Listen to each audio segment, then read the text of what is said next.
जैसा कहते हैं सिंधी बड़ी मीठी ज़बान है, तो हमारे नाज़रीन के लिए एक जुमला हो जाए सिंध वालों के लिए कि आप सिंध वाले जो हैं आज भी मेरे दिल में बसते हैं, सिंधी में हो जाए।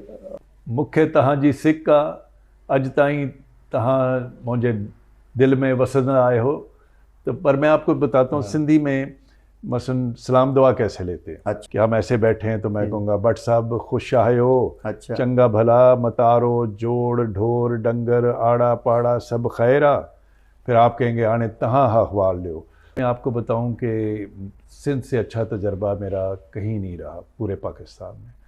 इतने मेहमान नवाज, इतने मिलनसार, इतने याद रखने वाले। आज भी मुद्दतों गुजर गई हैं, 30 साल गुजर गए मुझे सिंध छोड़े हुए, लेकिन कोई खजूर, कोई अदरक, कोई अचार, कोई आम अभी तक आता है। ये कल्चर की सही समझ भी वहाँ जाके लगी कि सिंध ने अपने कल्चर को कितना अपनाया हुआ है, कितना जामे उनका पुराना कदीमी ज़बरदस्त कल्चर है जो बच्चे बच्चे ने अपने दिल दिमाग में उसको समोया हुआ है। सो मैंने सिंधी ज़बान सीखी। अच्छा। आज मैं सिंधी में तकरीर भी कर लेता हूँ, बावजूद इसके कि 30 साल से ज़्यादा हो गए हैं छोड़े हुए। लेकिन चूँकि कोई भी सिंधी मुझे टेलीफ़ोन करे तो वो चाहे उर्दू भी बोलना चाहे, मैं सिंधी में बात करता हूँ ताकि मेरी भी प्रैक्टिस होती रहे। उस किले में ही एक छोटा सा रेस्ट हाउस था जिसमें मैं रहता था। उनके मैं टेम्पल्स पे चला जाता था सेल्फ इन्वाइटेड कि अभी मुझे पकौड़े नहीं खिलाओगे। दूसरी जगहों पे भी मुझे डिप्टी कमिश्नर बनने का मौका मिला, ठट्ठा में, कराची वेस्ट में, और लास्ट वाज इन सक्खर। मैं हूँ आपका मेज़बान इजाज़ अहमद भट्ट। हमारे आज के प्रोग्राम KNI की मेहमान शख्सियत हैं DG वाल सिटी अथॉरिटी कामरान लशारी साहब। आइए आपकी उनसे मुलाकात करते हैं। अस्सलाम वालेकुम सर। अस्सलाम वालेकुम जनाब। क्या हाल है आपका? ठीक है। ठीक हूँ जी। सर शुरू में हमारे नाज़रीन को बताएं कि आपकी इब्तदाई लाइफ कैसे गुजरी और इब्तदाई एजुकेशन के हवाले से कुछ बताएं। मेरा ताल्लुक़ जी लाहौर से है। लाशारी जो हैं वो सारे बलोच होते हैं। सो हम कई दफ़ा लोग पूछते हैं कि लाहौर और लाशारी का क्या ताल्लुक़ है, आप कहाँ से आए हैं, कौन हैं। तो 500 साल कबल हमारे बड़ों ने आकर ये मोहल्ला लंगर खान, जो कि पुरानी नारकली का नाम असल में मोहल्ला लंगर खान, अच्छा, उसमें आबाद हुए। तो तब से लाहौर में हैं। फिर हम मजंग में आबाद हो गए। और मजंग में मेरे दादा के नाम पर एक रोड भी है, शायद नाम आपने सुना हो, फतेह रोड। जी जी। तो उधर के हम बहुत पुराने रहायशी रहे हैं और वहीं जमपल रही। वहाँ एक हमारी हवेली थी, घर था, तो जो कि अब एक शॉपिंग सेंटर में बदला गया है। लेकिन सेंट एंथनीज हाई स्कूल में पढ़ाई की, उसके बाद गवर्नमेंट कॉलेज लाहौर, और फिर लॉ कॉलेज, और उसके बाद CSS के बाद पहले 9 साल 10 साल सिंध में रहा हूँ। जी जी। Starting from the deserts of Tharparkar, वहाँ पहली पोस्टिंग एज असिस्टेंट कमिश्नर हुई। तो 9-10 साल के बाद फिर मैं लाहौर आ गया और 13 साल लाहौर में सर्विस रही, डिप्टी कमिश्नर लाहौर। DGPH एक नया महकमा मिला और उससे ही मुझे शिनाख्त मिली। और उसके बाद मैं CDA का चेयरमैन 5 साल रहा, और फिर फेडरल सेक्रेटरी के तौर पे मैं रिटायर हुआ। उसके बाद तब से जिसको 11-12 साल हो गए हैं, मैं बतौर DG walled city Lahore authority काम कर रहा हूँ। अच्छा सर, आपका बहुत वसी तजर्बा है, लेकिन शुरू में हमें बताएं जो थर में आपको किस तरह के लोग मिले, वहाँ की अगर काम करने में कोई मुश्किलात पेश आई, और फिर आपने कैसे क्या क्या मसाइल वहाँ हल किए, वो बताएं। देखिए, जब यहाँ से जा रहे थे तो कुछ थोड़ा सा बददिल होके जा रहे थे कि जी मैं एक लाहौर का अर्बन लिविंग का आदी था, तो ये किधर एक दूर दराज रेगिस्तानों में जा रहा हूँ। फिर कुछ लोगों ने कहा कि पंजाबी जो है सिंध में पता नहीं एक्सेप्ट होते हैं या नहीं होते। लेकिन मैं आपको बताऊं कि सिंध से अच्छा तजर्बा मेरा कहीं नहीं रहा पूरे पाकिस्तान में।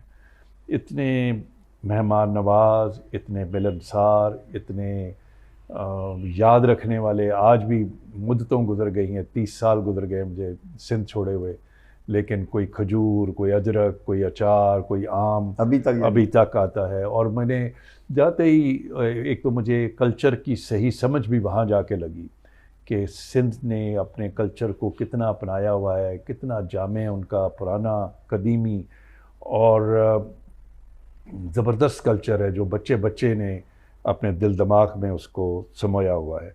सो मैंने सिंधी ज़बान सीखी। अच्छा। आज मैं सिंधी में तकरीर भी कर लेता हूँ, बावजूद इसके कि 30 साल से ज़्यादा हो गए हैं छोड़े हुए। लेकिन चूँकि कोई भी सिंधी मुझे टेलीफ़ोन करे तो वो चाहे उर्दू भी बोलना चाहे, मैं सिंधी में बात करता हूँ ताकि मेरी भी प्रैक्टिस होती रहे। ठीक। तो लोग बहुत ही अच्छे थे। वहाँ हिंदू कौम बहुत ज़्यादा थी। राजपूत राणा साहब का वो गढ़ था। ये वो जगह थी जहाँ कभी अकबर बादशाह पैदा हुआ था। अच्छा। जब हुमायूं रिट्रीट कर रहा था जी जी। तो उस किले में ही एक छोटा सा रेस्ट हाउस था जिसमें मैं रहता था। और वहाँ भील में एक वार्ड कौम भी, जिसको अनटचेबल्स कहते हैं, जी जी। वो लोग भी उस एरिया में बहुत रहते थे। तो उनके मैं टेम्पल्स पे चला जाता था सेल्फ इनवाइटेड कि अभी मुझे पकौड़े नहीं खिलाओगे, अच्छा। जलेबी नहीं खिला। तो वो कहते थे जी आप हमारे साथ, क्योंकि वो उनके साथ बैठ के खाने पीने का रवाज ज़्यादा नहीं था। वो समझा जाता था कि ये जिस थाली में ये खाते हैं हमें नहीं खाना चाहिए।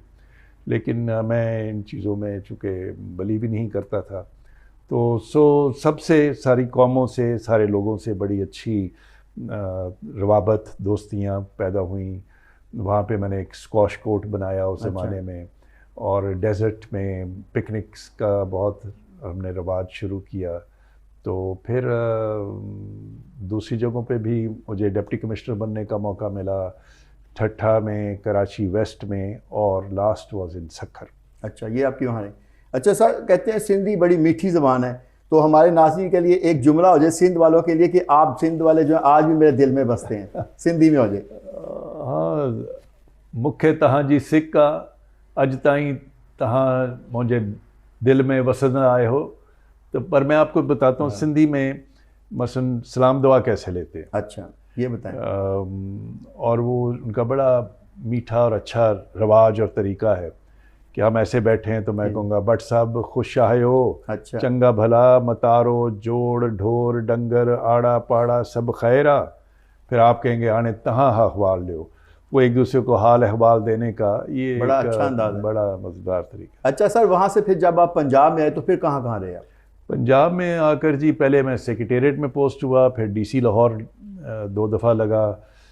फिर एक नया महकमा वजूद में आ रहा था। ये उस ज़माने में जब शहबाज शरीफ साहब लाहौर को नए सिरे से उसकी सड़कों को जब पहली दफ़ा चीफ मिनिस्टर बने थे, तो फिर वो एक महकमा बनाना चाह रहे थे, पार्क्स एंड हॉर्टिकल्चर अथॉरिटी, ताकि जो ये सॉफ्ट साइड है, ब्यूटिफिकेशन ऑफ लाहौर जो है, वो फिर मुझे सौंप दिया उन्होंने। तो वो बड़ा अच्छा मैं समझता हूँ कि एक नॉन जॉब थी। पहले तो किसी को समझ नहीं लग रही थी कि ये नया महकमा कैसे। मेरी वालदा मुझे पूछती थी कितने लाया है तानू। अच्छा। मैं समझाने लगा जी पार्क्स एंड हॉर्टिकल्चर क्या होती। कहती ठीक है मैं समझ गई, यहाँ तानू हेडमाली ला देता है ना। तो वो लेकिन वो अल्लाह ताला ने मेरे लिए ऐसा एक रास्ता बनाया कि मुझे लगा कि ये मैं अपनी रोड टू सेल्फ डिस्कवरी है, अपनी शनाख्त मैं ढूंढ रहा हूँ। और मुझे असल तो काम इसमें दिलचस्पी है, इसमें मेरा जहन दिल चलता है। और फिर लाहौर की आप कह लें खद खाल को ठीक करने का, उसके नोक पलक को ठीक करने का मौका मिला। तो छोटे छोटे प्रोजेक्ट को मैंने बहुत बड़ा तीर नहीं मारा, लेकिन अपने सड़कों को इस जाविये से, इस नज़रिए से देखना शुरू किया कि इसका स्ट्रीट फर्नीचर जिसे कहते हैं, इसके साइन बोर्ड कैसे होने चाहिए, इसका लाइट कैसे होनी चाहिए, बस स्टॉप कैसा होना चाहिए, इसकी क्यारियाँ, इसका जंगले, इसके बास्केट्स। तो वो और फिर फूलों का क्वालिटी फ्लावर्स का रवाज जो है वो रोड साइड्स पे पहली दफ़ा शुरू हुआ। और फवारे सारे हमने ठीक किए, चौक चौराहे ठीक किए, बहुत सारे स्पॉन्सर्स करवाए। और आज भी लिबर्टी राउंड अबाउट जो आप देखते हैं, उस ज़माने में अल्फला बैंक से हमने स्पॉन्सर करवाया। बहुत सारे ग्राउंड्स और सैरगाहों को ठीक किया। उस वक्त शहबाज शरीफ साहब की भी बड़ी पुष्टपनाही थी, लेकिन वो जब चले भी गए मुल्क से तो भी ये अदारा चलता रहा। और फिर हमने फूड स्ट्रीट गवाल मंडी बनाई, हमने मॉल रोड की फेस लिफ्टिंग की, और सो लॉट्स ऑफ कनाल मेला और बहुत सारे फेस्टिवल्स जो थे, ये बसंत जो थी इसको बहुत उठाया, फिर ये जश्न बहारा, इस तरह की चीज़ें। मैंने सीरियस काम कम किए हैं ये। नहीं सर, ये मैं यहाँ कहना चाहता हूँ कि जो 2 अदवार आपके गुजरे डीसी के तहत, वो हमें बहुत अच्छी तरह याद है। उसमें इतना ज़्यादा काम हुआ था कि हम लाहौर को देख के खुश होते थे। तो सबसे बड़ी बात हमें ये लगी कि हम अपने वाला साहब से सुनते थे कि लाहौर बागों का शहर है, लेकिन अपनी आंखों से बागों का शहर बनते हुए हमने आपके दौर में यानी देखा।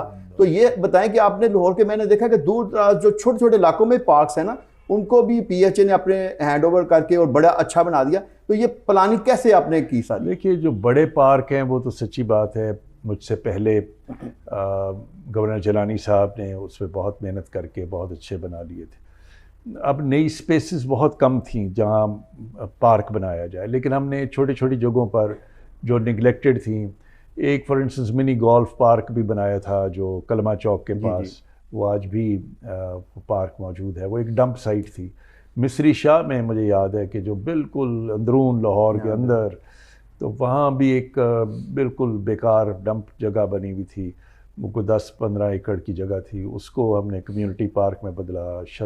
शादबाग में, मुख्तलिफ जो ताजपुरा में, तो जो ये छोटी आबादियाँ थीं इनमें भी कोई प्ले ग्राउंड्स, कोई पार्क, कोई इवन क्रिकेट ग्राउंड्स और उनके शेड्स और पवेलियंस बनाने का रवाज मॉडल टाउन में, इबादत रोड पे ये शुरू किया। तो आउटडोर एक्टिविटीज़ में भी बेशुमार काम हुआ, लेकिन मैं ये नहीं कह सकता कि कोई बहुत बड़ा पार्क हमने बनाया।